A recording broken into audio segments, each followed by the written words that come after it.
So why don't you describe the scope of this? Because I remember, over the last few months, I've seen pictures of people kind of marching toward the border, and you And they see still them have their animals. carrying the animals. They don't get through. So explain what you're seeing. Obviously the humanitarian crisis comes first here. But when we're working throughout the day here, there are all these dogs coming up to us. Some of them are extremely malnourished. You could see their bones. One of them that we got treated last year was missing an eyeball.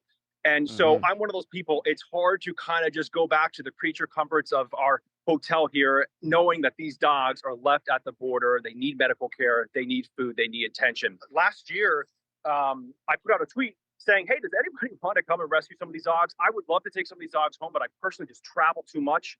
And it turns out that a couple people responded, and we ended up getting, I think, at least 5 dogs placed last year in the state of Florida.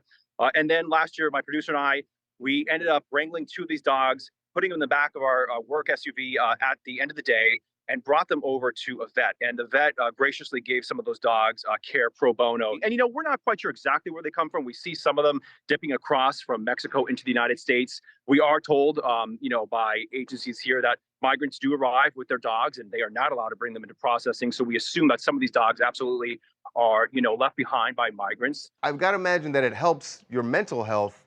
You're watching the humanitarian crisis, which is so Overwhelming. overwhelming, and there's nothing that you personally can do about that. Yet you can do something here, and maybe at the end of the day, this makes you feel like, all right, I've done something to help what's going on here.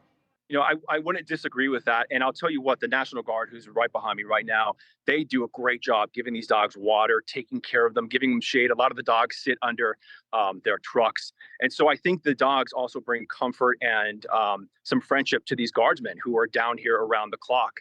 And in fact, one of the vets told us, hey, when we're done treating these dogs, return them to those guardsmen because those guardsmen are taking care of them and are giving them food and water. So it doesn't just bring us reporters comfort, but it brings a lot of the troops down here who are Yeah. stationed, away from their friends and family.